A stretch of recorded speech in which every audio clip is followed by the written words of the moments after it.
Olá, pessoal, sejam muito bem-vindos ao nosso curso da Gênese, que agora é ministrado pelo nosso querido amigo Marco Bechara. A gente está indo para a aula 22. Faltam 3 aulas desse curso que vai deixar muita saudade na gente, que é a aula 22, 23 e 24. Hoje nós vamos falar sobre predições do Evangelho, itens 22 a 42. Marco, muito bem-vindo e muito obrigada. Fátima Namastê, que a paz do Senhor Jesus esteja conosco. Vou colocar minha apresentação aqui.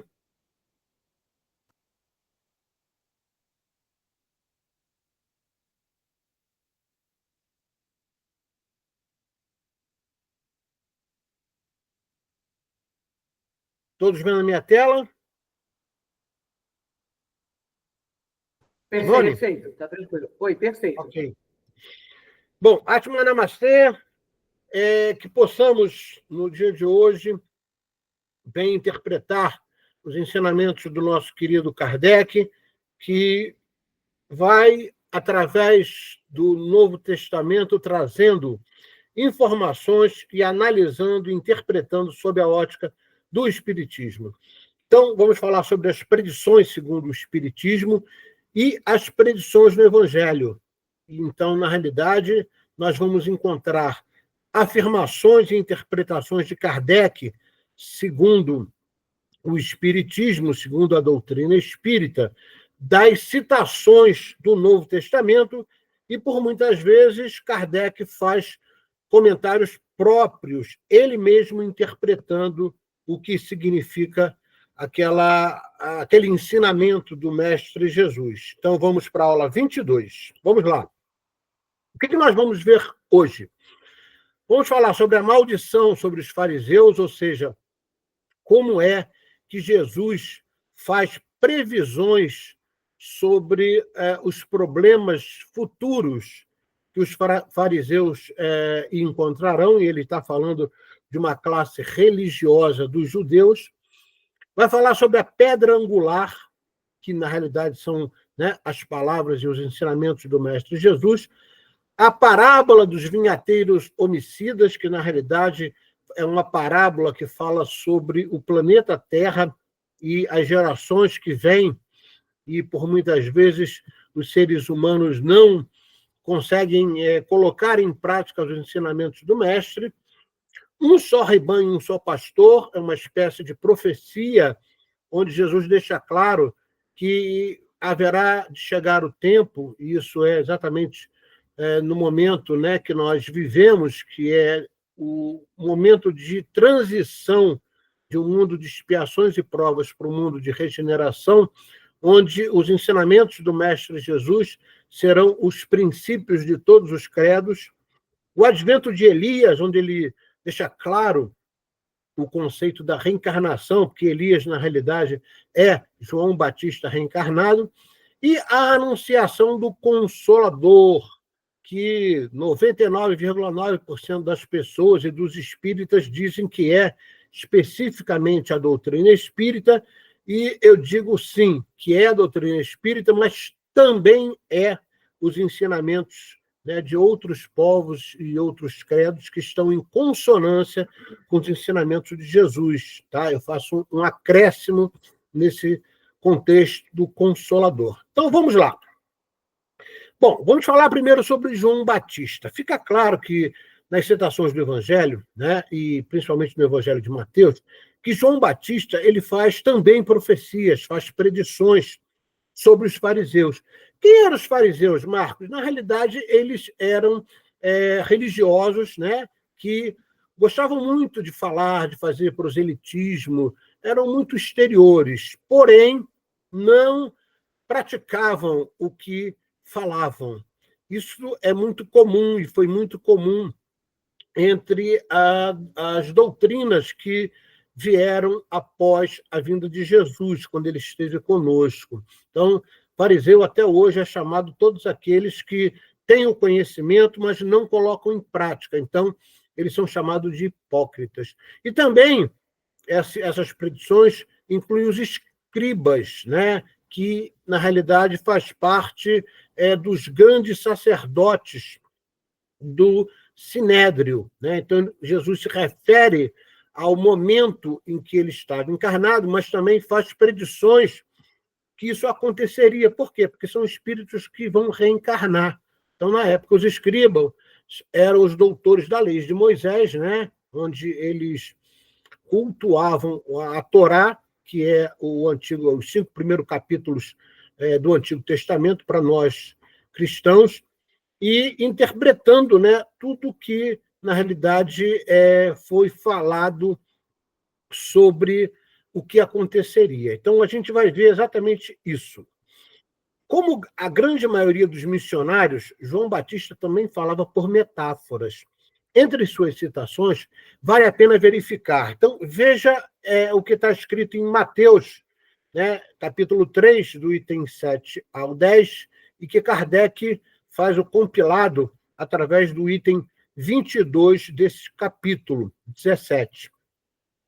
Disse lá o nosso querido João Batista, que é o mesmo espírito de Elias: o machado já está posto à raiz das árvores, e toda árvore que não se der bons frutos será cortada e lançada ao fogo.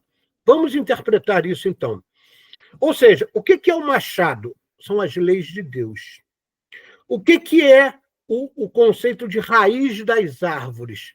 É a essência espiritual que está gravada em cada um de nós. O que é a árvore? É exatamente a nossa vida material, a vida do ser humano. O que significa os bons frutos? É produzir virtudes, né? Através de suas palavras, atitudes, pensamentos, emoções. Por que será cortada? O que é o corte, né? nessa profecia de João Batista? É a reencarnação, ou seja, reencarnar. E o que vai ser lançado ao fogo? O fogo é a representação da nossa própria centelha divina, ou seja, somos nós mesmos que seremos os nossos próprios juízes. Em outras palavras, as leis de Deus já estão gravadas na essência espiritual de todo ser humano, em sua vida material. Que todos aqueles na sua vida que não produzirem virtudes serão reconduzidos às novas encarnações. Para quê? Para depurar o mal que haja feito, sob o julgamento da sua própria centelha divina. Marco, na realidade, João Batista estava professando uma coisa que aconteceria e está acontecendo nesse momento em que vivemos. Sim, que é o momento de transição, que já dura 300 anos, segundo Emmanuel, pelas palavras do nosso querido Chico Xavier no programa Pinga Fogo, quando ele deixou claro que a transição começou em 1757 e duraria em torno de 300 anos. Isso nos dá o ano de 2057, quando nós teremos condições, ou seja, o planeta Terra estará em condições vibracionais de adentrar num novo mundo. Mundo, lembrando, é padrão vibratório. Orbe, no caso, a Terra é massa, é matéria. Mundo é padrão vibracional. Então, sairemos, né, em 2057 do mundo de expiações e prova para o mundo de regeneração. Isso também já foi confirmado por Joana de Ângeles, através das palavras de Divaldo Pereira Franco. Ok? Ainda sobre os escribas e fariseus, Jesus, entre várias referências citadas no livro da Gênese, nos evidencia algumas predições bem explícitas. Tem coisas que no livro da Gênese são colocadas que a gente não precisa ficar interpretando, porque está ali claramente explicado. Vamos ver quais são. Item 23. Ai de vós, escribas e fariseus hipócritas, que a pretexto das vossas longas orações devorais as casas das viúvas, tereis por isso um julgamento mais rigoroso. Então, o que Jesus deixa claro aqui? Que não adianta fazer oração bonita. Depois, no próprio Evangelho segundo o Espiritismo, isso está corroborado, né? Não adianta palavras bonitas nas orações. O que importa é que a prece ou a oração, orar é falar, prece é pedir, rezar é repetir. Seja feita de coração, né? Com coração limpo. Então, na realidade, quando Jesus fala, ai de vós escribas, né? Que deixam as viúvas, vamos dizer assim, chorando, né? Eles terão um julgamento mais rigoroso. Por que, Marco, mais rigoroso? Porque eles têm consciência da realidade e não a praticam. Então, está na boca, é externado, porém não existe a prática. O coração está completamente desnutrido das palavras bonitas que saem da boca. Essa é o ensinamento do Mestre Jesus. Isso serve para todos nós, ok? Ai de vós, escribas e fariseus hipócritas, que percorreis o mar e a terra, ou seja, que andam por todo lugar para fazer prosélito, para falar, né? Para poder dizer que estão ali pregando a palavra de Deus. E que depois de o haverdes conseguido, ou seja, depois que eles conseguiram juntar pessoas e falar nas suas sinagogas, posteriormente nas igrejas, né? Nos locais públicos, onde esses escribas, que por muitas vezes a gente tem que entender que ainda estão encarnados, né? Falam muito bonito, mas não fazem absolutamente nada do que pregam, tornai 2 vezes mais digno do inferno do que vós mesmos.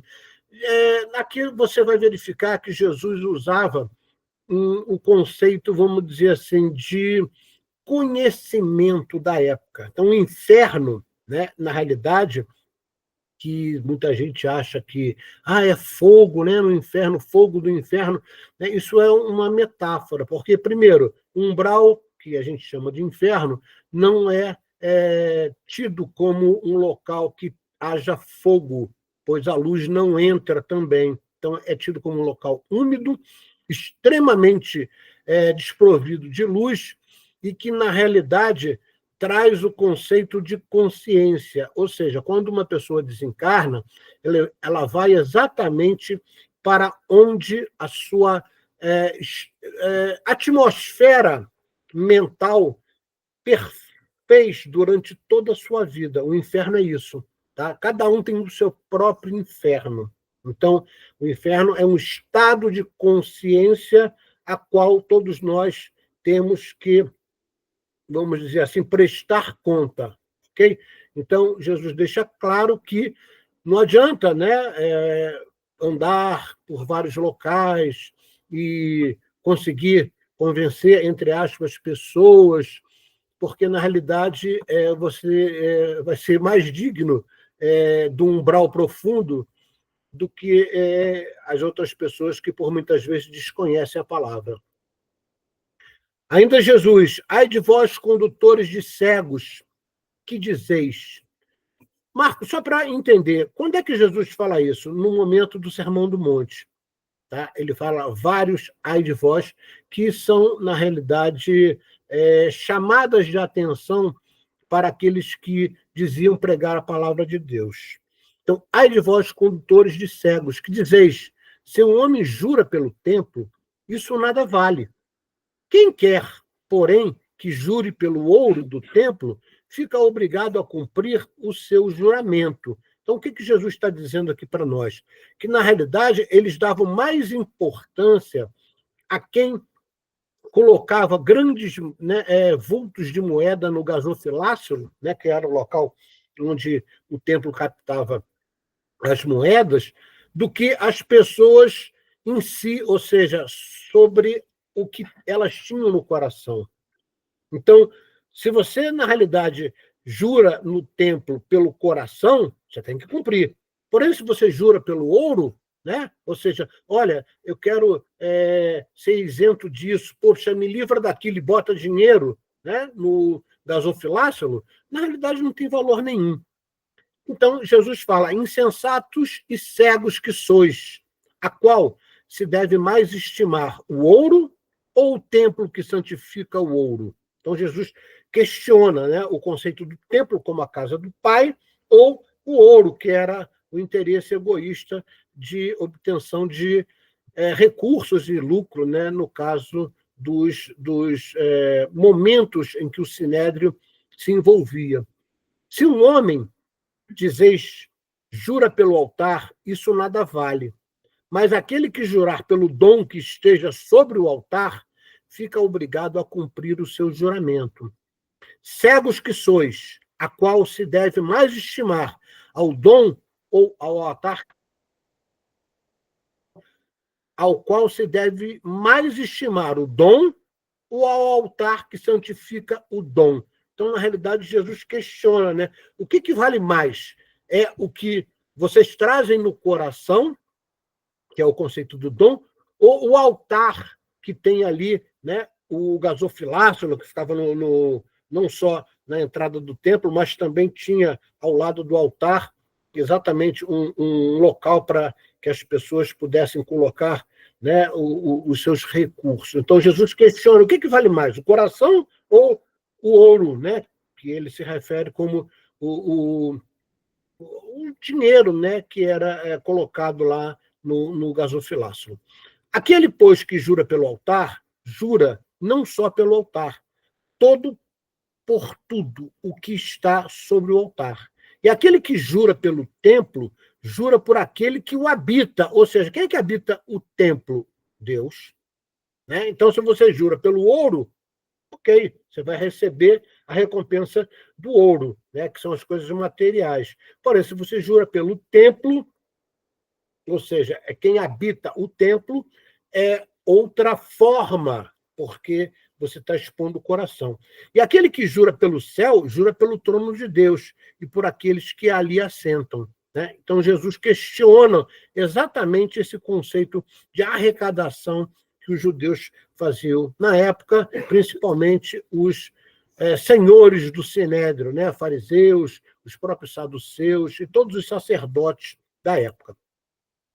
Ainda Jesus, ai de vós, escribas e fariseus hipócritas, que limpais por fora o copo e o prato, e que estáis por dentro cheios de rapina e impureza. Então, tanto o copo quanto o prato, ele está se referindo, né, ao corpo físico. Ele está fazendo referência à externalidade. Ele não está falando, por exemplo, do conceito interno, que é a representação do coração, que são os corpos sutis.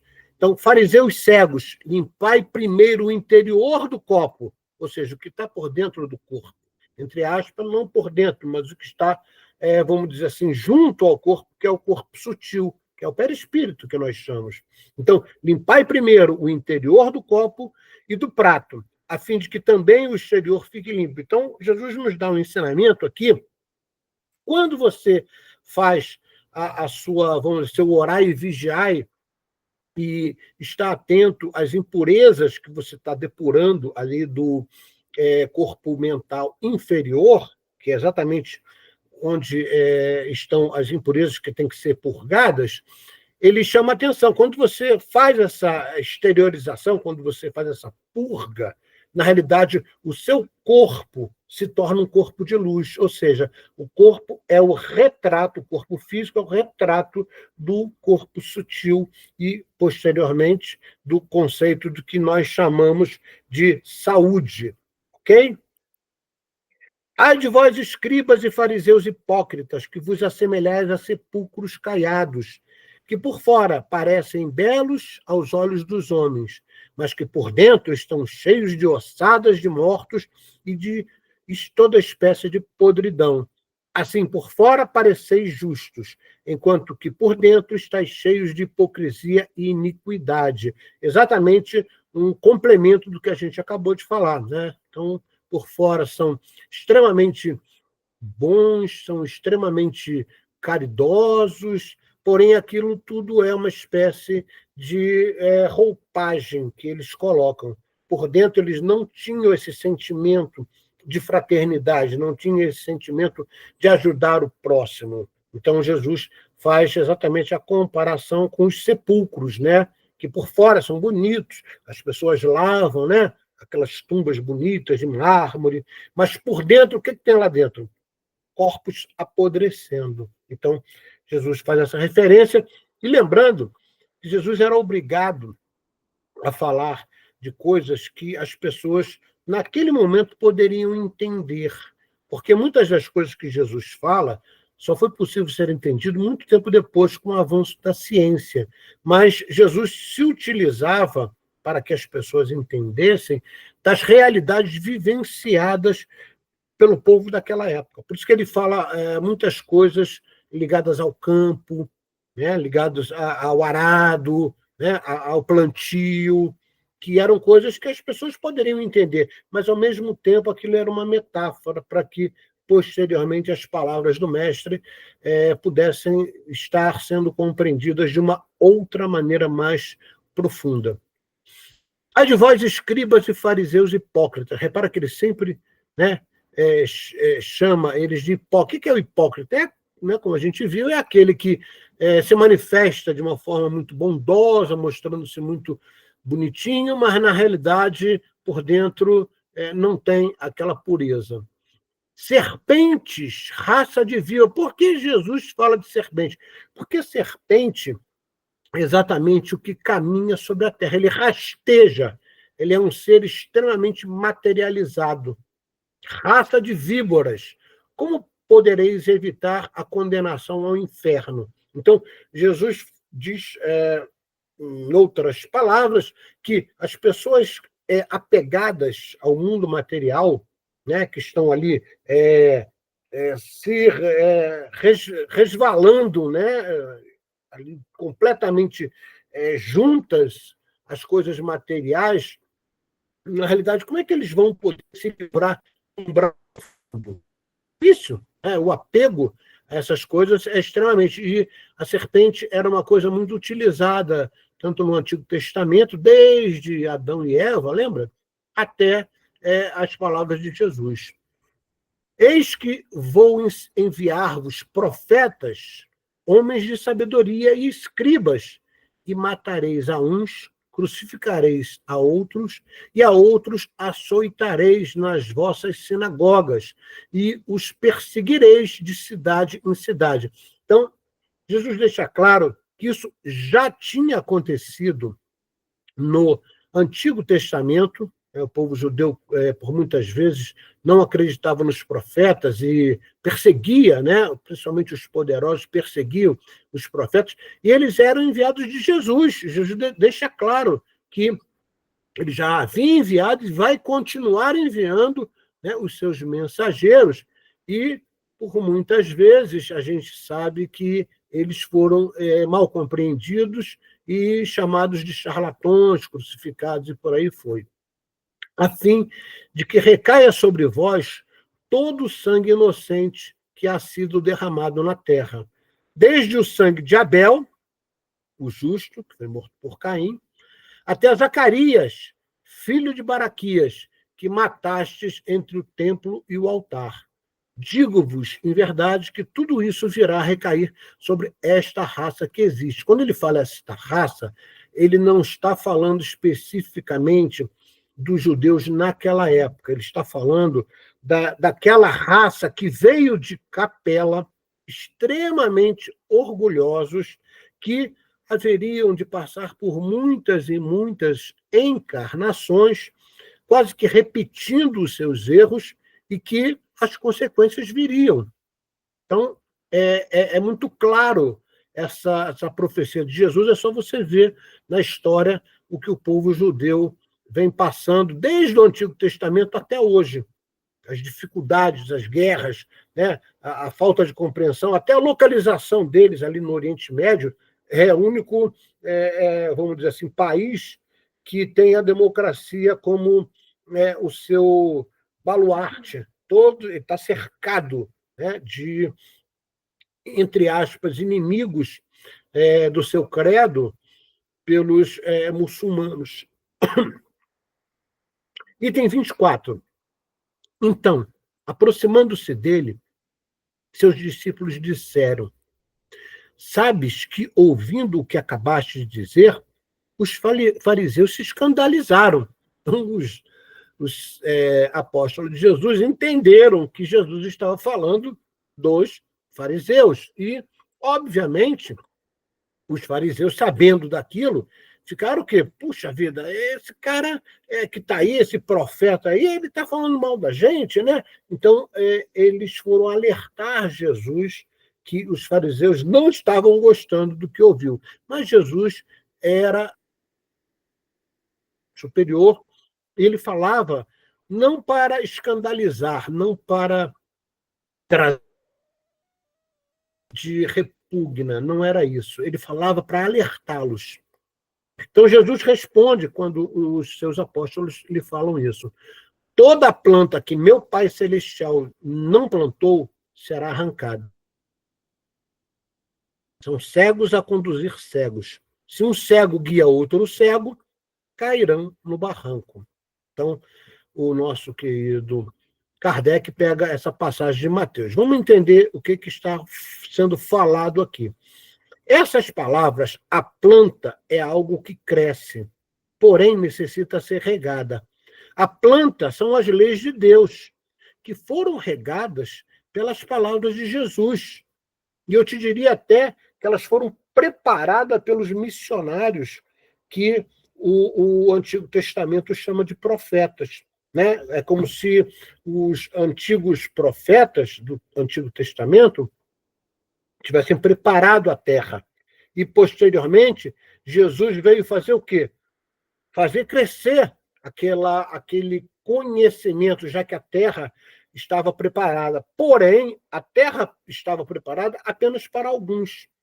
E os que eram os mais orgulhosos, que é a raça, né? que ele deixa claro no item anterior, ainda eram muito orgulhosos para entender que eles estavam lidando realmente com o Messias. Então, esse conceito de fazer regar a planta exatamente são as palavras e os ensinamentos do Mestre Jesus. A planta cria raízes, que representam o processo cultural e educativo que pode ser entendido como as verdadeiras religiões. E repara, quando a gente fala verdadeiras religiões, vale a pena a gente lembrar que tem um problema sério de interpretação. A Igreja Católica vendeu para todos, e até hoje muita gente fica falando isso é um equívoco, que o conceito de religião no latim é religare, ou seja, você está desconectado de Deus e você tem que se ligar. Para se ligar a Deus novamente, você tem que vir para a Igreja Católica. Né? Foi dessa forma que os católicos fizeram isso. E quando isso aconteceu, Marco? Lá, quando Constantino era ou se tornou, né, o imperador, e ele chama uma pessoa chamada Lactâncio para poder fazer exatamente essa correlação. Tá? E, na época, já existia um romano, né, era o Túlio, Marco Aurélio Túlio, que dizia que não é a interpretação no latim, né, e aí ele podia falar porque ele era romano, né, não era religare, era relegere, ou seja, eu tenho que reler, eu tenho que olhar para dentro de mim e reler exatamente o quê? A chama crística, a centelha divina. Então, houve sim uma manipulação da Igreja Católica, criando esse conceito de religare que foi perpetuado, né, e firmado principalmente pela Idade Média, e quando o nosso querido Immanuel Kant, que era professor de teologia, lecionando, ele traz à tona que o conceito foi equivocado, que não era religare, sim relegere. E Immanuel Kant é proibido de lecionar teologia e ele fica sendo alvo de manifestações de revolta pela Igreja Católica que não admitem que ele traga à tona esse conhecimento. Então, você vê como a Igreja Católica manipulou os próprios conceitos. Isso foi passado de geração em geração, né? E as religiões e credos que não tiveram essa pureza doutrinária serão extintas, serão arrancadas. Por isso que essa frase, toda planta que meu Pai Celestial não plantou será arrancada, ou seja, todas as leis de Deus que não foram regadas pela palavra do Mestre Jesus, foram corroboradas por Jesus, elas vão ser extintas. Puxa, Marco, mas ainda tem determinados credos que isso não acontece, mas a tendência natural é que elas sejam extintas, tá? As pessoas vão começar a acordar para verdadeiro sentido de religião, que é relegere e não religare, ok? O céu e a terra passarão, mas as minhas palavras não hão de passar. Repara, essa passagem, né, que é citada em Mateus, tem um conhecimento científico muito profundo. Por quê? Quando Jesus fala o céu e a terra passarão, ele se refere ao tempo no espaço. Ou seja, no giro da Terra, passam-se horas, dias, anos, décadas, séculos, até milênios, né? E tudo aquilo que o homem constrói sobre a terra. Então, ou seja, o céu e a terra vão passar, mas as palavras do mestre não vão passar, ou seja, elas serão imutáveis. Marco, e por que elas são imutáveis? Porque elas são verdadeiras e estão em consonância com as leis de Deus. Então, elas serão verídicas em todos os tempos. Isso aconteceu.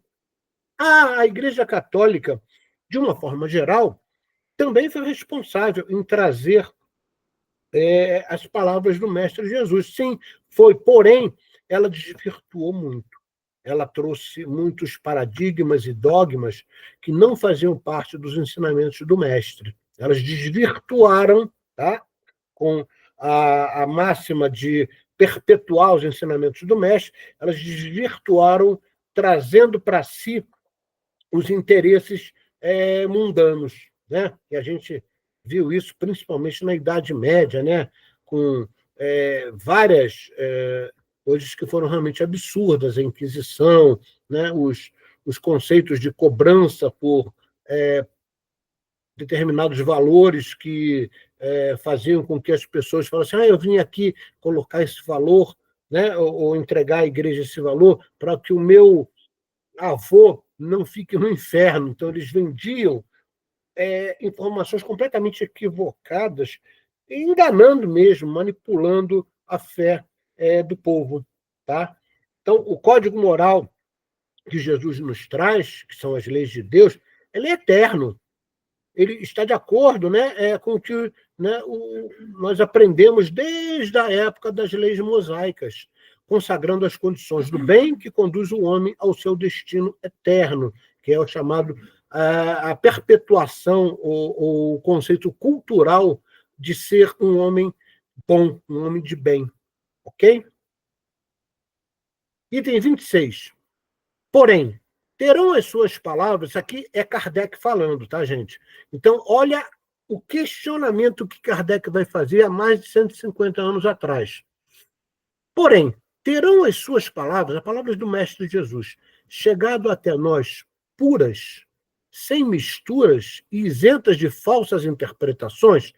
Primeiro item, quando você pegando desde o Antigo Testamento, né, em hebraico, aramaico, aí com as conquistas de Alexandre, né, praticamente dominando grande parte do mundo, o grego se torna a grande língua do mundo na época de Alexandre o Grande, e aí vai a interpretação para a língua grega, do grego vai ao latim, do latim, né, as traduções foram feitas em vários países, para o alemão, e até chegar, por exemplo, no português. Kardec deixa claro, né, no francês também e tal, não houve mudança do que Jesus falou? Elas chegaram puras? Aí você pensa e fala assim, é claro que não. Aprenderam-lhe o espírito todas as seitas cristãs, ou seja, cultivaram o que o Mestre Jesus falou? A gente sabe que não. Nenhuma as terá desviado do verdadeiro sentido em consequência dos preconceitos da ignorância das leis da natureza, né? Onde foi que Jesus falou em hierarquia religiosa? Ah, Marco, bispo, arcebispo, sacerdote, e aí tem uma legião, né, que parece até as Forças Armadas, na hierarquia, E onde foi que Jesus falou isso? Ele sempre disse para nós que todos éramos irmãos e que os mais conscientes deveriam o quê? Não só proteger, mas ensinar os menos conscientes, ou seja, os mais ignorantes. Então, Kardec já deixa isso claro ali. Ó. Nenhuma as transformou em instrumento de dominação para servir às suas ambições e aos seus interesses materiais em degrau, não para se elevar ao céu, mas para elevar-se na terra. Você olhar o histórico da Igreja Católica arrecadando riquezas, né? Só você ver hoje a sede que eles têm hoje lá em Nova York, que administra toda a riqueza da igreja. Por exemplo, no Rio de Janeiro, vamos pegar um exemplo aí do Rio de Janeiro, vários prédios da Avenida Rio Branco são da Igreja Católica. Poucas pessoas sabem disso. Poxa, Marco, não é sala? Não, não é sala que eu estou falando, não. Estou falando de prédios inteiros, tá? Que eram parte, vamos dizer assim, da herança de uma família, e aí as pessoas vão morrendo, e aí não tem para quem chegar. A igreja tinha o poder de, junto ao Estado, né, ao governo, que se fazia presente na época, de adquirir aquela posse daquele bem material. Então, a igreja é extremamente rica. Ela manipula e manipulou por interesses extremamente mundanos, materiais.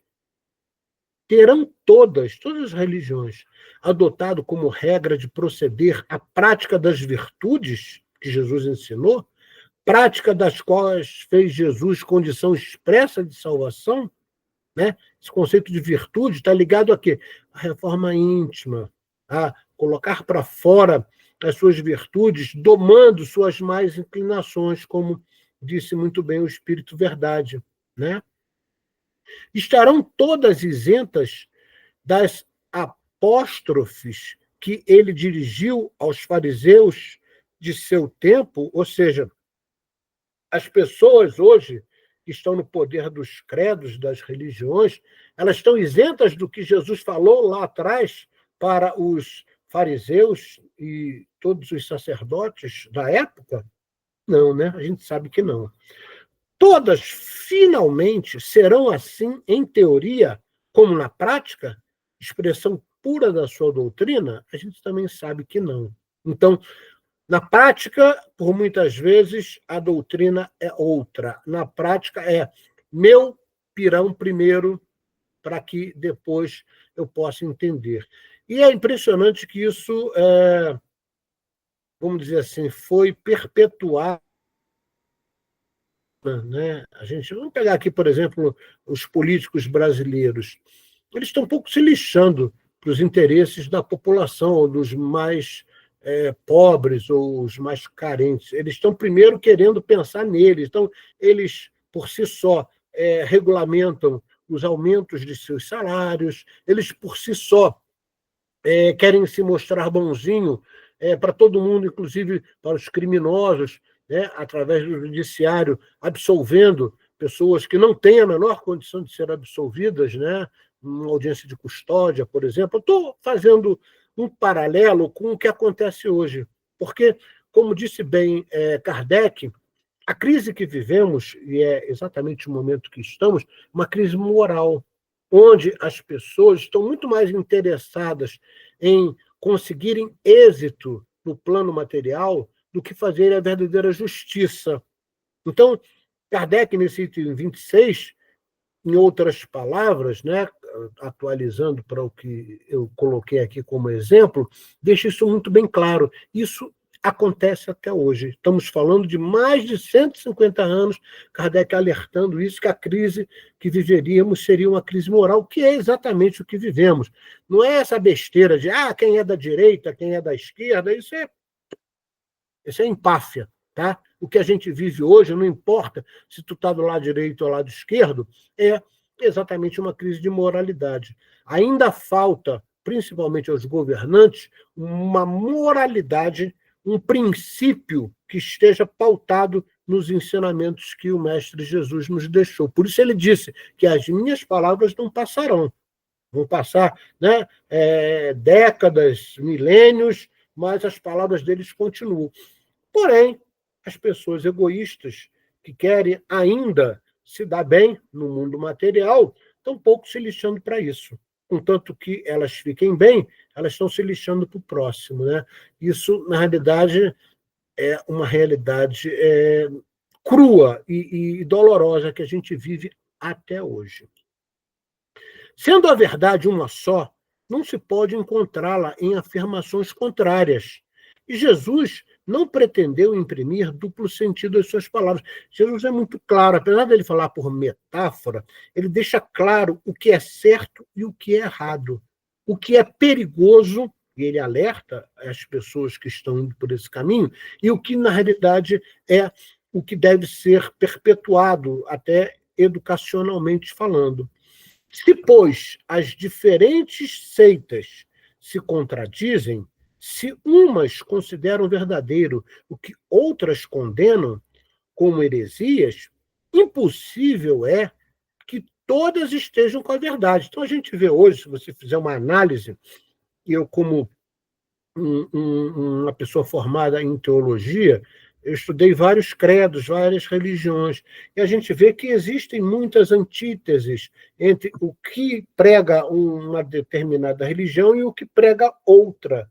Aí você, na realidade, se questiona, mas peraí, se a palavra de Deus é uma só, se as leis de Deus foram extremamente ensinadas e exemplificadas pelo Mestre Jesus, por que existem credos que mostram que, olha, não precisa ser bem assim?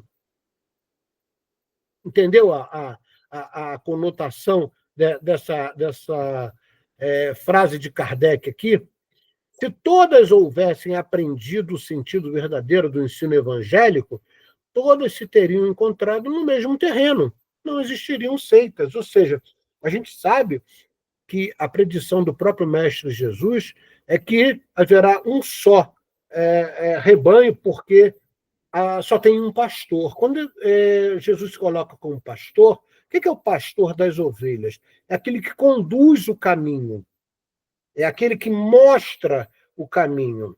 Então, você pode chamar do que você quiser, né? Ah, eu sou budista. Ótimo. Compare os ensinamentos de Siddhartha Gautama com os ensinamentos de Jesus. Puxa, Marco, é uma coincidência danada. Vamos recuar um pouco mais. Compara os ensinamentos de Krishna com os ensinamentos de Jesus. Puxa, é muito parecido, né? Troca as palavras devido ao conceito cultural, mas a essência do ensinamento é a mesma. É isso que Jesus está falando para nós.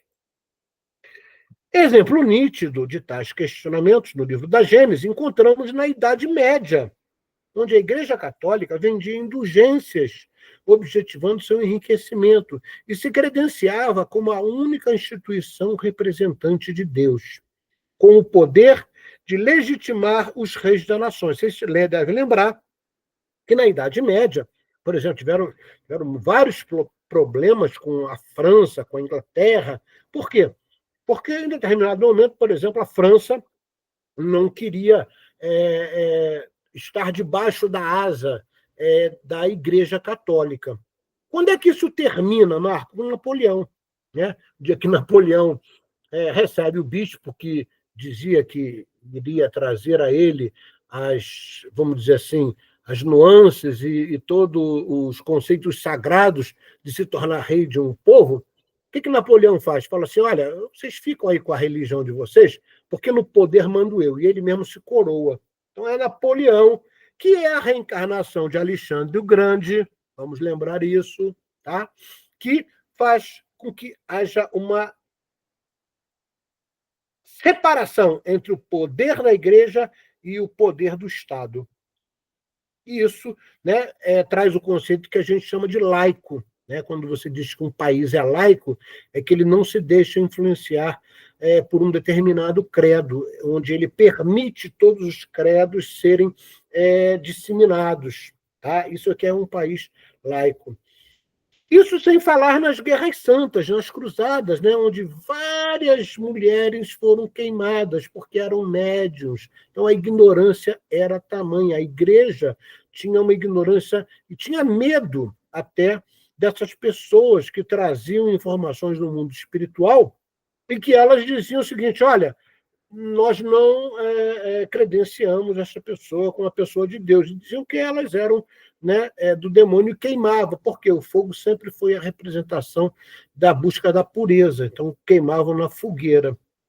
Então, tanto nas guerras santas, que foram as cruzadas, né, onde o poder por uma determinada região, que era exatamente o legado da humanidade, não é?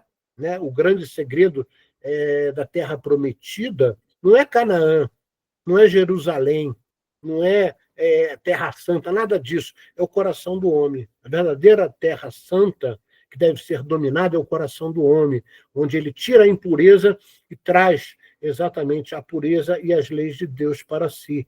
Esse é a verdadeira batalha que o nosso querido Krishna fala para Arjuna no Bhagavad Gita. Tá? Isso sem falar na Santa Inquisição. Quem é que não lembra também, no episódio de Kardec, já no século XIX, onde se queima grandes livros espíritas, né, entre eles o Livro dos Espíritos, né, que foi queimado pela Igreja Católica, né, orquestrado pelas forças do umbral. Então, a Igreja sempre alterou, ela sempre manipulou os ensinamentos do Mestre Jesus para trazer para si o poder que eles sempre tiveram. Tá? Porém, isso está chegando ao fim, a gente sabe. E ainda poderíamos questionar: será que essa busca de poder atualmente já parou? Aí você poderia, poxa, Marco, a gente está questionando. Aquilo que você citou está lá na Idade Média, né? Mas e até hoje? É só você olhar o que está acontecendo. Né? Isso já parou? Claro que não. A busca pelo poder continua. Puxa vida, o homem não aprende, né? Passaram-se mais de 2000 anos, onde o Mestre Jesus esteve entre nós, nos ensinou o caminho, mandou vários profetas antes para preparar nossas mentes, posteriormente enviou vários missionários para dar continuidade ao que ele falou, e a gente até hoje não entendeu, não colocou em prática. Né? O que a gente vê é que esses manipuladores encontraram novos métodos para manipular. É isso que, infelizmente, a gente vê. A pedra angular. Item 27. Não leste jamais isto nas Escrituras? Jesus questionando. A pedra que os edificadores rejeitaram se tornou a principal pedra do ângulo. Foi o que o Senhor fez e nossos olhos o veem com admiração. Por isso eu vos declaro que o reino de Deus vos será tirado e será dado a um povo que dele tirará frutos. Vou fazer uma pausa aqui. Até então, entre aspas, os escolhidos, até por uma questão de orgulho, os judeus se achavam o povo escolhido. Né? E a Igreja Católica poderia, sim, ter sido, né, entre aspas, esse povo escolhido, ou seja, os cristãos, né, de uma forma geral, que a Igreja começou, no conceito do catolicismo, a deturpar. É bem provável que venha daí o conceito de tirar, por exemplo, da França, que era o local onde encontramos, né, principalmente ali no século XVIII, século XIX, as principais mentes, os principais espíritos missionários reencarnados naquela época, principalmente na área da filosofia, da educação. É bem provável que, por eles terem feito muitas besteiras, né, houve o quê? Uma retirada da intenção de trazer, vamos dizer assim, a pátria do evangelho, coração do mundo deles, tirada deles e vindo para o Brasil. Por quê? No Brasil, nós temos como, né, o livro Coração Brasil, Coração do Mundo, Pátria do Evangelho, a gente tem espíritos mais, não só ignorantes, mas mais puros, que aceitam melhor os ensinamentos do Mestre Jesus. Isso está colocado não só no livro A Caminho da Luz, como no próprio livro Brasil, Coração do Mundo, Pátria do Evangelho. Então, essa frase aqui, por isso eu vos declaro que o reino de Deus será tirado e será dado a um povo que dele tirará frutos, que exatamente, é bem provável que ele esteja falando aqui do futuro, que será o Brasil, né? Apesar de nós estarmos vivendo uma violenta crise, né, moral, isso tende a acabar. Tá? E é óbvio que a espiritualidade vai interferir para que isso comece a tomar um novo rumo, até adentrarmos e chegarmos no mundo de renovação, de regeneração, que é a partir de 2057. Aquele que se deixar cair sobre esta pedra será despedaçado, e ela esmagará aquele que sobre quem cair.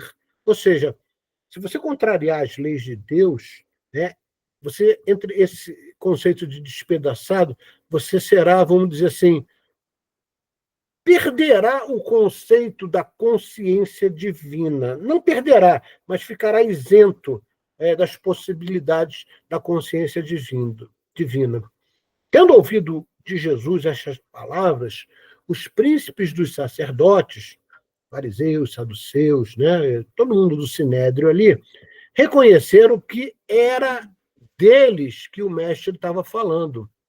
Então, repara, a palavra de Jesus tem dúbia interpretação. Então, aquele que se deixar cair sobre esta pedra, ou seja, aquele que não seguir os ensinamentos que ele traz, que são os ensinamentos de Deus, ele vai se perder. Então, ao mesmo tempo que o povo judeu perdeu essa oportunidade, a gente também está falando no futuro da França, que, na realidade, perde também essa oportunidade, principalmente com a Revolução Francesa, e, na realidade, isso é transplantado para o Brasil. Quiseram, então, apoderar-se dele, né, do Mestre Jesus, mas tiveram medo, na época, né, do povo que considerava Jesus um profeta. Então, o Sinédrio veio articulando como é que eles conseguiriam prender Jesus, porque o que Jesus falava e ensinava incomodava muito ao poder do Sinédrio, né, aos saduceus, aos fariseus. Vocês sabem, já deve ter visto isso em filme, a gente já falou em aulas passadas, que eles manipulavam esse conceito, né, da palavra de Deus para angariar desejos mundanos e poder, e, na realidade, pouco se importavam com a verdadeira essência da palavra de Deus, que era profetizada por Jesus. A palavra de Jesus se tornou a pedra angular, isto é, a pedra de consolidação do novo edifício da fé, erguido sobre as ruínas do antigo. Havendo os judeus rejeitado esta pedra, ela os esmagou do mesmo modo que esmagará os que depois a desconheceram ou lhes desfiguraram o sentido em prol de suas ambições. Ou seja, todos aqueles que manipularam as palavras do Mestre Jesus sofrerão consequências. Então, a pedra angular é o primeiro bloco, só para você lembrar, de pedra ou de alvenaria, né, que é colocado em cima de uma fundação para uma construção, ou seja, a pedra angular, aquela que cria o alicerce para um novo mundo. São as palavras de Jesus, os princípios que Jesus nos que serão a base da nova humanidade que adentrará o mundo de regeneração, sendo a base sólida que permite que o edifício chegue à altura desejada. A partir dela, as outras pedras são colocadas e o edifício é alinhado. Na Bíblia, a palavra pedra, metaforicamente falando, representa a firmeza, a base, o principal valor, a permanência de algo eterno. Né? Não construireis as coisas, né, ou a tua fé em castelos de areia. que nos traz esse ensinamento. Por quê? Porque se desfaz. É muito bonitinho, né? Castelo de areia, mas, né, vem o vento, vem o mar, não desfaz. Se você construir a sua casa, né, sobre a pedra é uma referência bíblica de uma coisa sólida, ok? A parábola dos vinhateiros homicidas. A gente sabe, né, que o vinhateiro na realidade, uma parábola que nos traz um ensinamento do que estaria aconteceria posteriormente sobre o planeta Terra. Então, vamos fazer uma leitura rápida para que vocês possam fazer essa correlação. Havia um pai de família que, tendo plantado uma vinha, a cercou com uma cerca de plantas. E, cavando a terra, construiu uma torre. Arrendou-a depois a uns vinhateiros. Partiu para um país distante. Ora, estando próximo o tempo dos frutos, enviou ele seus servos aos vinhateiros para recolher o fruto da sua vinha. Os vinhateiros apoderaram-se dos servos, a feriram, a outro mataram e a outro apedrejaram. Então, quer dizer, o proprietário da vinha, outros servos, em maior número do que o dos primeiros. E eles o trataram da mesma maneira. Por fim, enviou-lhe seu próprio filho, dizendo de si, para si, ou seja, conversando com ele mesmo: ao meu filho eles terão algum respeito. Mas os vinhateiros, ao verem o filho, disseram entre eles, né, entre si: aqui está o herdeiro. Vinde, vamos matá-lo e ficaremos donos de sua herança. E com isso, pegaram dele, lançaram-no no fogo da vinha e o mataram. Quando o dono da vinha vier, como tratará esses vinhateiros? Olha a parábola de Jesus fazendo questionamento. Então, ele dizia para nós uma coisa que era comum na época, né? Plantio. Responderam-lhe: fará que pereçam miseravelmente esses malvados, e arrendará a vinha a outros vinhateiros, que lhe entreguem os frutos da estação própria. Então, Kardec pega de Mateus, né, e nós podemos interpretar da seguinte maneira: o dono da vinha é Deus, é ele que dá o conceito, né, de vida para nós. Ele é o dono, ele é o Pai Supremo, né? O plantio são as leis de Deus, que tem que ser o quê? Cultivadas, né? A vinha é o planeta Terra. Os vinhateiros são os seres humanos, especificamente na época os judeus, né? E posteriormente os dirigentes das religiões futuras. Os servos são os enviados pelo dono da vinha, são os do dono é o Mestre Jesus. A herança da vinha representa o poder em interpretar as leis de Deus conforme seus interesses egoístas e mundanos. Então, eles querem herdar, né, a vinha, mas, na realidade, segundo seus próprios interesses, e não segundo as leis de Deus. O castigo que eles vão receber, e aqui na segunda, no segundo parágrafo isso fica claro, será dado aos vinhateiros homicidas, será o seja, aqueles que não entenderam, não perpetuaram e até manipularam esses preceitos de ensinamentos do Mestre Jesus, eles irão para onde, Marco? Para Quirion. Quirion é o planeta que vai agregar os exilados da Terra. Os novos vinhateiros são os mansos e pacificadores, né? Que herdarão a Terra, que é uma nova geração que está vindo, inclusive, de outros sistemas solares para aumentar o padrão vibratório do nosso planeta, que ensinarão e praticarão as leis de Deus para com todos. O tempo da colheita é a transição do mundo para o mundo de regeneração. Então, repara, uma simples parábola que é belíssima, né? Quantos ensinamentos estão contidos nela?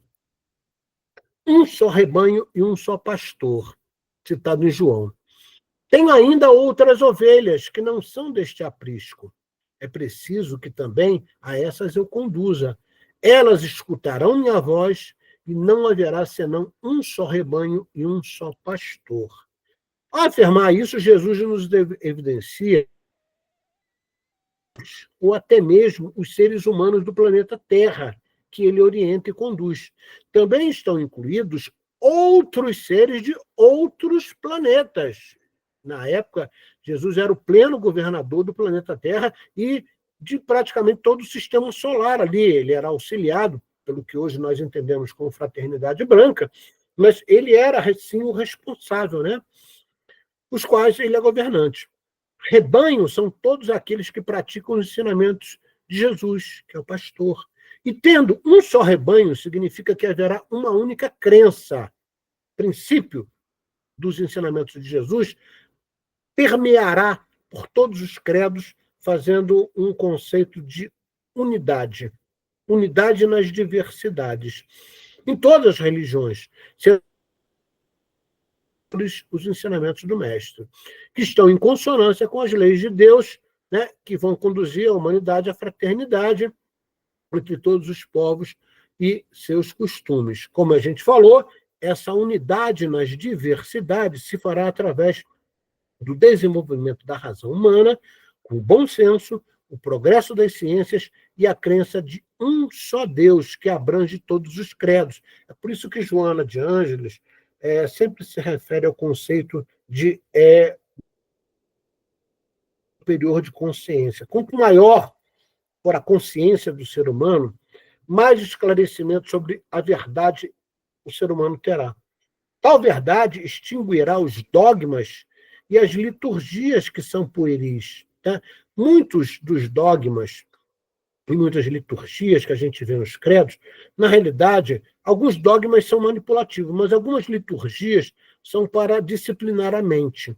Tá? Então, com o despertar da consciência, com a elevação da consciência do ser humano, esses dogmas são necessárias, elas vão ser consideradas pueris, tá? Efêmeras. Isso vai fortalecer a fé raciocinada com a prática da caridade e da fraternidade universal. Tal fenômeno comprovará que todos somos irmãos, tendo um único Pai. Então vai acabar, né, essa coisa de achar, o meu Deus, o Deus dos muçulmanos, o Deus dos cristãos, o Deus... Só existe um Pai. E esse Pai, na realidade, deu a incumbência ao querido Mestre Jesus. Só para lembrar, quando a gente daqui a pouco vai mostrar aqui a imagem do conceito do corpo crístico, né, que nada vai ao Pai ou vem do Pai até o ser humano sem passar pelo corpo crístico. A gente vai ver isso já já. A gente já viu isso em aulas passadas, mas eu vou recapitular aqui. O advento de Elias, né, no item 33, né, que é uma compilação que Kardec faz de Mateus 17. Então seus discípulos lhe perguntaram: por que dizem os escribas ser preciso que antes venha Elias? Tá? Então os escribas são o quê? São aqueles que escreveram o Antigo Testamento. Eles diziam que a vinda do Messias seria antes alertada por Elias. É certo que Elias tem de vir e que restabelecerá todas as coisas. Mas eu vos declaro que Elias já veio e eles não o conheceram. Antes o trataram como lhe aprouve. É assim que farão morrer o Filho do Homem. Então seus discípulos compreenderam que era sobre João Batista que ele falava. Por quê? João Batista foi o precursor dos ensinamentos do Mestre. E o próprio João Batista dizia que o Messias estava por vir. Então, temos aqui, né, sobre esse advento de Elias, Jesus deixa claro a existência da reencarnação, que a ignorância dos homens não só o reconheceram, como João Batista, como também, além de fazer João Batista morrer, farão morrer o Filho do Homem. E aí muita gente pergunta, por que João Batista perdeu o pescoço, Marco? Porque lá no duelo do Monte Carmelo, quando ele era Elias, onde houve uma disputa entre os profetas de Baal e, vamos dizer assim, os emissários, né, os profetas dos hebreus, existe um desafio de quem faria um cordeiro queimar num altar, né? E para isso deveria ser evocada uma chama vinda do céu. E Elias, muito bem assistido pelos elementais da natureza, pelas salamandras, e muito bem conhecedor das leis de Deus, já preparado para isso, ele ganha esse desafio, né? E o novilho é queimado através das preces de Elias, né? E todos ficam admirados. E o que Elias faz? Manda degolar quase que 90 sacerdotes de Baal. Por isso é que, quando ele reencarna, ele tem que acertar essa dívida, né? Então ele perde a cabeça da mesma forma que ele fez os profetas de Baal perderem, ok? Por isso é que o nosso querido João Batista perde sua cabeça ali naquele episódio, quando Salomé pede a ele, né, a cabeça a pedido de sua mãe. A anunciação do Consolador. Item 35, retirado de João, capítulo 14. Diz lá Jesus: se me amais, guardai os meus mandamentos. E eu pedirei ao meu Pai, e ele vos enviará outro Consolador. Então, Jesus é o Consolador, e ele diz: vou enviar outro Consolador, a fim de que fique eternamente convosco. O Espírito da verdade, que o mundo não pode receber, porque não o vê. Vós, porém, o conhecereis, porque permanecerá convosco e estará em vós. Isso é muito interessante que Jesus fala.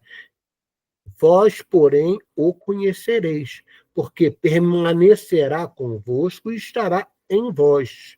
Vai estar em nós. Vamos entender isso? Mas o Consolador, que é o Espírito Santo, que meu Pai enviará em meu nome, vos ensinará todas as coisas e fará-vos lembrar de tudo o que venho lhes dizendo. Entretanto, digo-vos a verdade, convém que eu me vá, porquanto, se eu não me for, o Consolador não vos virá. Eu, porém, lhes enviarei. Uma promessa de Jesus, por isso que é o Consolador prometido. E quando ele vier, convencerá o mundo no que diz respeito ao pecado, à justiça e ao juízo. Ou seja, vai explicar as coisas, né, que Jesus não teve tempo para fazer isso. No que diz respeito ao pecado, por não terem acreditado em mim. No que diz respeito à justiça, porque me vou para meu Pai e não mais me vereis. Olha o que Jesus fala. Muita gente fala, a segunda vinda de Jesus não é corporal. Ok? No que diz respeito ao juízo, porque já está julgado o príncipe deste mundo. Tenho ainda muitas coisas a dizer-vos, mas, presentemente, não as poderei suportar. Então, Jesus deixa claro que eles ainda eram muito ignorantes, né? E haveria de chegar o tempo onde a ciência iria se desenvolver, e muitas das coisas que Jesus explicava e fazia seria, na realidade, comportado por gerações futuras.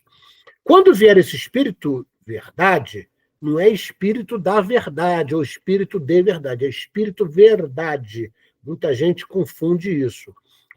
Quando vier esse Espírito verdade, ele vos ensinará todas as verdades, porquanto não falará de si mesmo, mas dirá tudo o que tenho escutado e vos anunciará as coisas por vindouras. Ele me glorificará, porque receberá do que está em mim e vô-lo anunciará. Essa citação de João. Ela é extremamente interessante e vale a pena a gente repensar sobre ela. Nessas duas citações, fica nítido que o Consolador é o conhecimento sobre uma realidade que está sendo revelada aos poucos.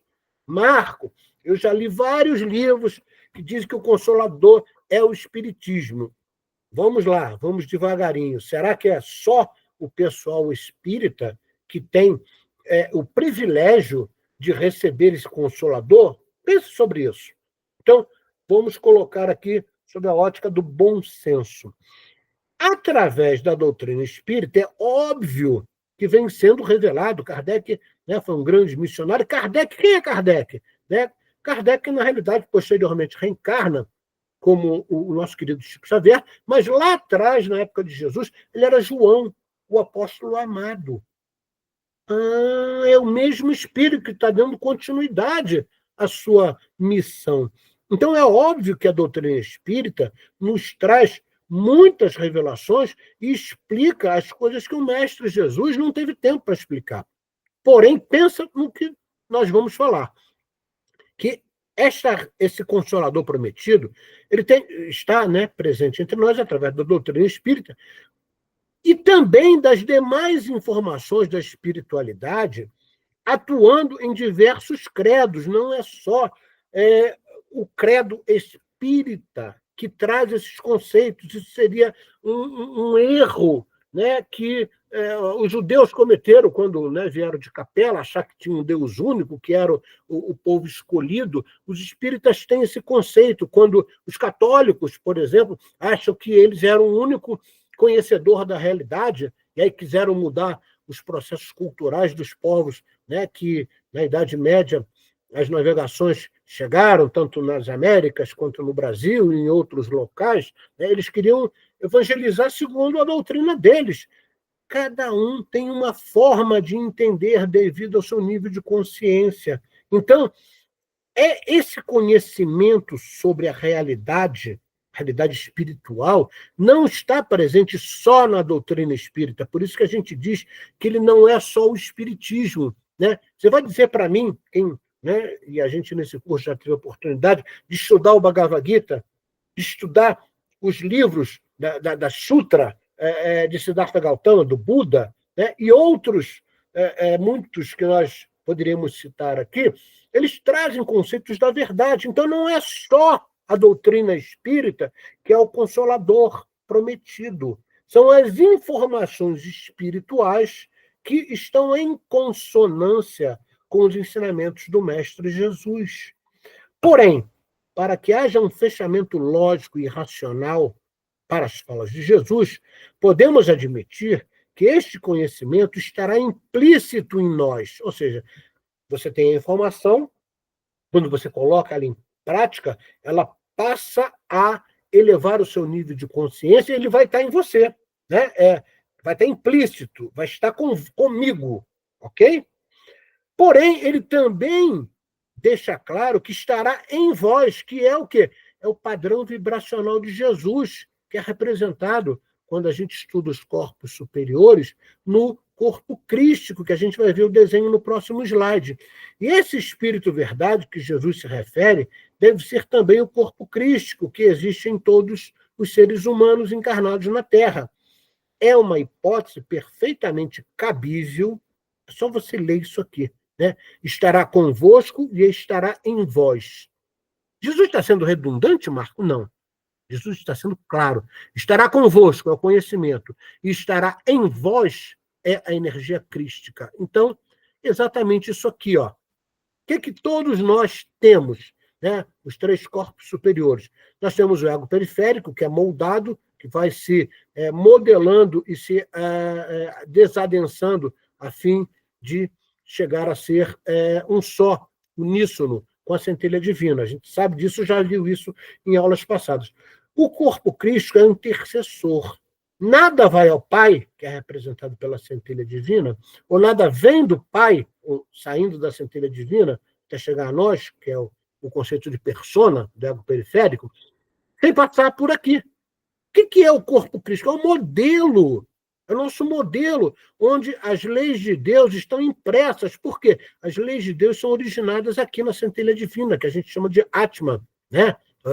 Muitos, em vários credos, dizem que é o fogo de Deus, é a centelha divina. Cada um chama do que quiser, mas, na realidade, nós temos o que? Um modelo a seguir.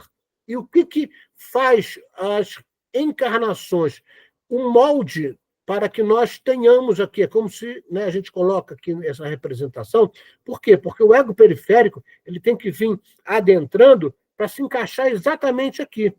Se eu estiver desadensando o meu ego e aqui for meio redondo, não está de acordo com o exemplo do Mestre Jesus. Eu tenho que trazer esse mesmo formato. Isso aqui foi uma forma de metáfora e alegoria que a gente criou para que vocês possam entender que as leis de Deus estão impressas no nosso corpo crístico, que a gente tem que seguir isso. Então, o corpo crístico, que é esse rosa aqui, é o intercessor ao nosso chamado eu divino, que está em amarelo. Nada vai ao Pai, como eu falei para vocês, ou vem do Pai sem passar por ele. Ele é o representante do Espírito Verdade, que é Jesus. É onde estão impressas as leis morais que moldam e irradiam nossa verdadeira missão aos encarnados. Então, dá para entender por que a gente interpreta estará convosco, é o conhecimento da realidade através da doutrina espírita e outros credos que nos trazem informações em consonância com o que o Mestre Jesus nos ensinou. Estará conosco. E estará em vós. Estará em vós por quê, Marco? Porque é o corpo crístico. Porque a segunda vinda de Jesus não é corporal. Jesus não vai voltar reencarnado. Isso é uma besteira. Só você lê os 3 capítulos, os 3 livros, melhor, de Paramahansa Yogananda, que é a segunda vinda de Jesus, que é um livro maravilhoso, que ele deixa claro, é a energia crística que vai permear a consciência daqueles que herdarão a Terra.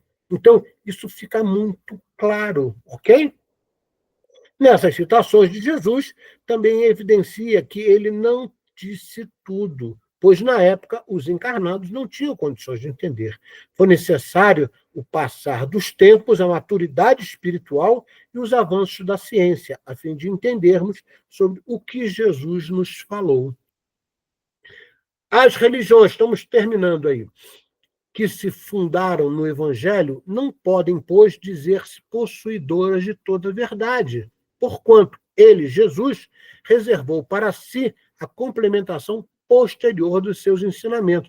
Então, essa coisa de dizer, né, e aí daí criar paradigmas e dogmas dos credos, das religiões, né, tanto a religião muçulmana quanto a católica, tal, isso é uma besteira. O princípio da imutabilidade das religiões está, pois, desmentido pelas próprias palavras de Jesus. Ou seja, muita coisa ainda viria, porque Jesus não teve tempo. Então, essa coisa de a Igreja Católica traz, através da Bíblia, do Antigo e do Novo Testamento, as leis imutáveis de Deus. Mentira. Jesus deixa claro que muita coisa ainda haveria de vir até nós, conforme aumentássemos o nosso nível de consciência e compreensão. Sob o nome de Consolador e de Espírito da Verdade, Jesus anunciou a vinda daquele que havia de ensinar todas as coisas e de lembrar o que ele dissera. Logo, não estava completo o seu ensino. São palavras de Kardec. E, aos demais, prevê não só que ficaria esquecido, como também seria desvirtuado o que ele fora dito, o que ele falou. Visto que o Espírito da Verdade, ele coloca Espírito da Verdade, né? Mas na realidade a gente sabe que é Espírito Verdade, viria tudo lembrar, e de combinação com Elias, e ele se refere a João Batista, que foi o precursor de Jesus, restabelecer todas as coisas, isto é, pô-las de acordo com o verdadeiro pensamento de seus ensinos. Então, o Mestre Jesus deixa claro que os ensinamentos dele seriam complementados. Não estava tudo dito, porque não havia possibilidade de dizer tudo pela ignorância do povo da época. 38. Quando terá de vir esse novo revelador? É evidente que se na época em que Jesus, né, isso aqui Kardec falando, é evidente que se na época em que Jesus falava os homens não se achavam em estado de compreender as coisas que lhe restavam a dizer, não seria em alguns anos apenas que poderiam adquirir as luzes necessárias para entendê-las. Precisava passar muitas gerações, né? Para que houvesse uma amplitude da consciência dos reencarnantes. Para a inteligência de certas partes do Evangelho, excluídos os preceitos morais, fazia-se mister conhecimentos que só o progresso das ciências facultaria e que tinham de ser obra do tempo e de muitas gerações. Se, portanto, o novo Messias tivesse vindo pouco tempo depois do Cristo, né? Se Jesus tivesse voltado, sei lá, 200 anos depois, não ia fazer efeito nenhum, teve que passar muitas gerações. episódio parecido aconteceu nos 40 anos vamos dizer assim, de êxodo, né? Saindo do Egito, conduzidos por Moisés, tiveram que passar 40 anos para que nova geração tivesse um nível de consciência melhor, para que pudesse entender tudo aquilo que haveria de ser passado como ensinamento. Então, se, portanto, o novo Messias tivesse vindo pouco tempo depois do Cristo, houvera encontrado o terreno ainda nas mesmas condições e não teria feito mais do que o mesmo Cristo. Ora, desde aquela época até os nossos dias, nenhuma grande revelação se produziu que haja complementado o Evangelho e elucidado suas partes obscuras, indício seguro de que o enviado ainda não aparecera. Então, na época, né, era impossível Jesus falar tudo, porque o povo era muito ignorante, então teve que passar o quê? Muitas e muitas gerações, aí estamos falando de milênios, para que os reencarnados daquela época, já com nível de consciência maior, tivessem possibilidade não só de compreender, mas de colocar em prática. 39. Quem deverá ser este enviado? Dizendo, pedirei a meu Pai, e ele vos enviará outro Consolador. Jesus claramente indica que esse Consolador não seria ele, pois, do contrário, dissera, voltarei a completar o que vos tenho ensinado. Não só tal não disse, como acrescentou, a fim de que fique eternamente convosco, olha a nossa interpretação aí, o conhecimento fica conosco, e estará em nós. Ele fala, estará em vós. Quer dizer, é bem provável que seja essa hipótese que a gente estabelece, que é o conhecimento da verdade, que a doutrina espírita faz muita propriedade, e estará em vós é exatamente a energia crística. Esta proposição não poderia referir-se a uma individualidade encarnada, visto que não poderia ficar eternamente conosco, nem ainda menos estar em nós.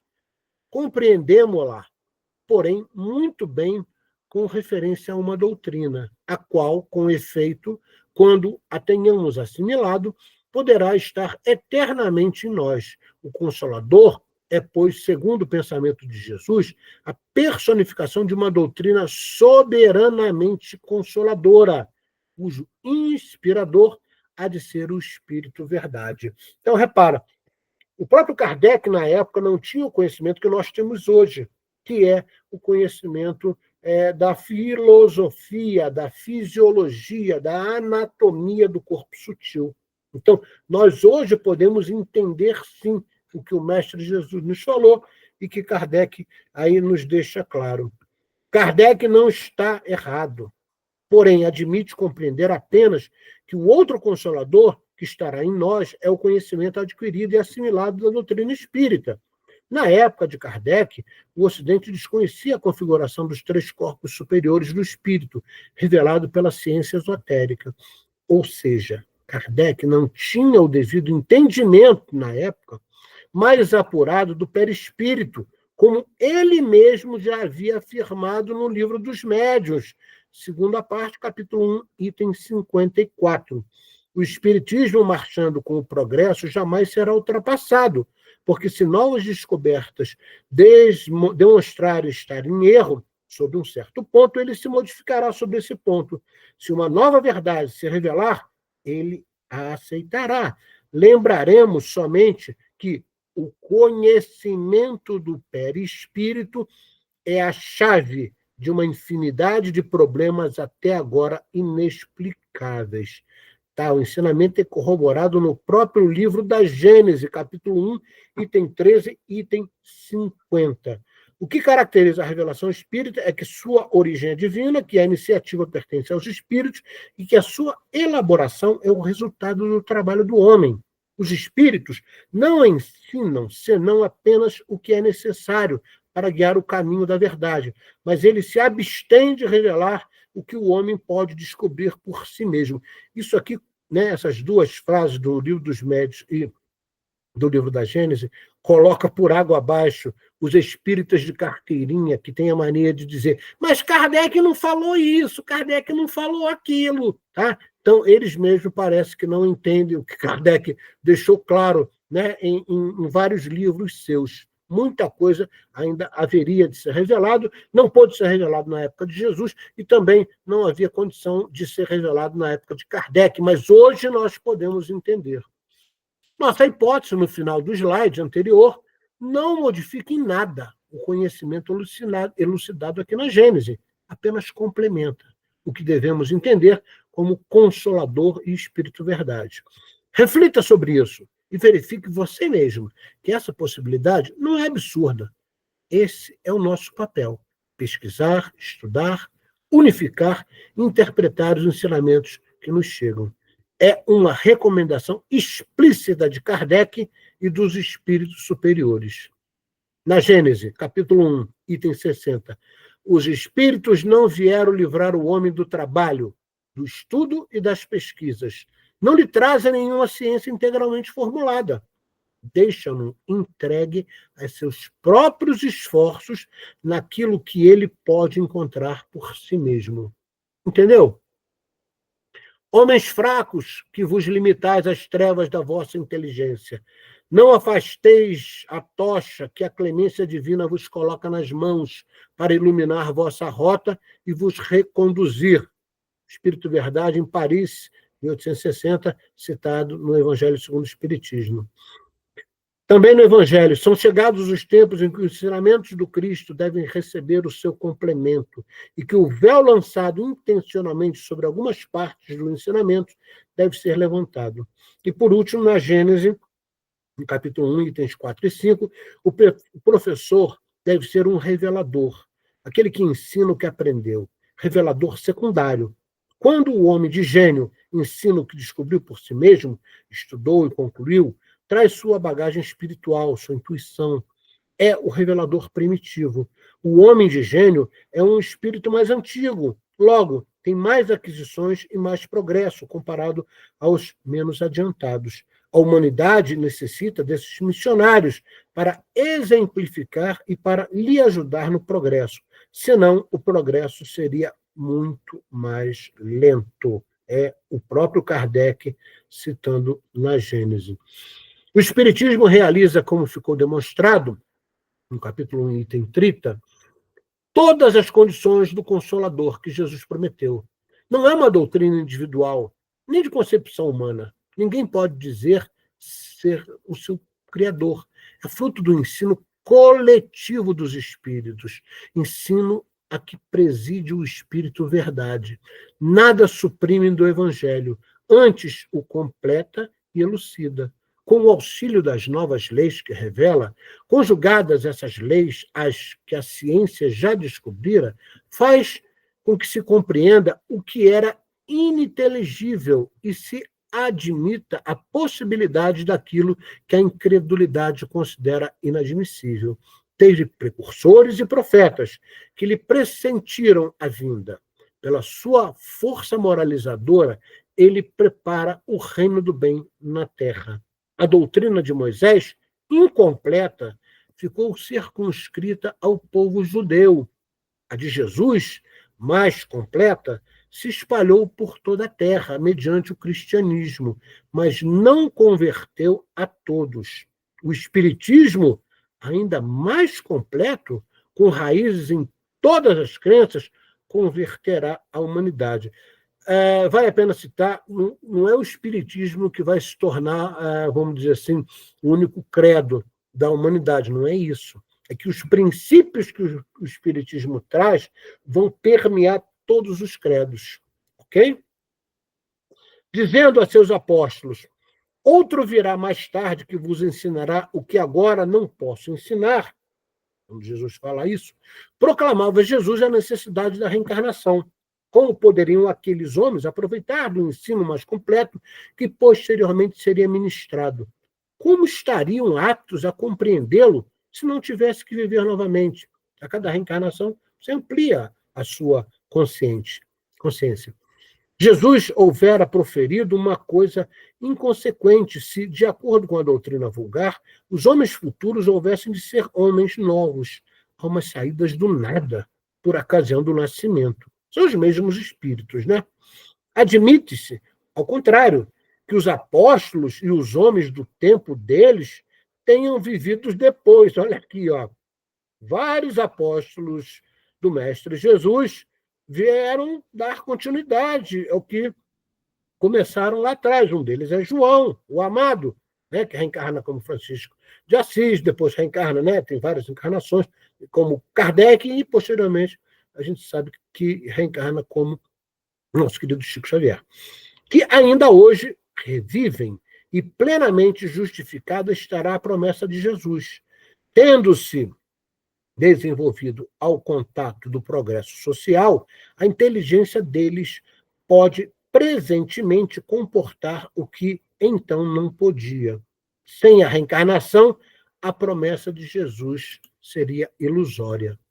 Se disserem que esta promessa se cumpriu no dia do Pentecostes, por meio da descida do Espírito Santo, como algumas religiões querem dizer, o próprio catolicismo, poder-se-á responder que o Espírito Santo os inspirou, que lhes desanuviou a inteligência, que desenvolveu neles a aptidão mediúnica destinadas a facilitar-lhes a missão, porém que nada lhes ensinou além daquilo que Jesus já ensinara, porquanto no que deixaram nenhum vestígio se encontra de um ensinamento especial. O Espírito Santo, pois, não realizou o que Jesus anunciara relativamente ao Consolador. Se não fosse assim, os apóstolos teriam elucidado que no Evangelho permaneceu obscuro até os dias de hoje, estou falando na época dele, Kardec, e cuja interpretação contraditória deu origem a inúmeras seitas que dividiram o cristianismo desde os primeiros séculos. Só para lembrar, né, no advento do Pentecostes, que eles dizem que o Espírito Santo baixou, né, lá, e todos, né, passaram a ter uma compreensão sobre as leis de Deus. Olha o que está escrito em Atos. Apareceram-lhe, então, línguas como de fogo, que se repartiram e pousaram sobre cada um deles, e todos ficaram repletos do Espírito Santo. Eles falaram línguas diferentes aqui, né, nesse episódio. Por quê?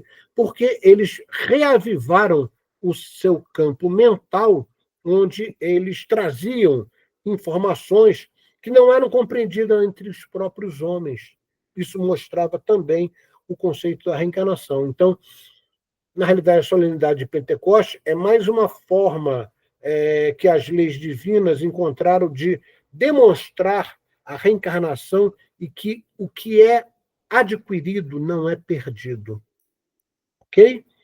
Nós passamos mais de uma hora essa aula, mas a aula realmente tinha muito conteúdo que deveria, né, ou foi explicado, e espero que vocês façam bom uso. Se houver qualquer dúvida, perguntem a Simone, que ela me passa a pergunta e eu respondo o mais rápido possível. Ok, meus irmãos? Muito obrigado por todos vocês que estiveram comigo até agora, parando aqui a minha apresentação, e que a paz do Mestre Jesus esteja convosco e em seus lares, e que possamos nos encontrar na próxima semana para dar continuidade ao término deste livro maravilhoso que é a Gênese. Beijo no coração de cada um de vocês. Um abraço.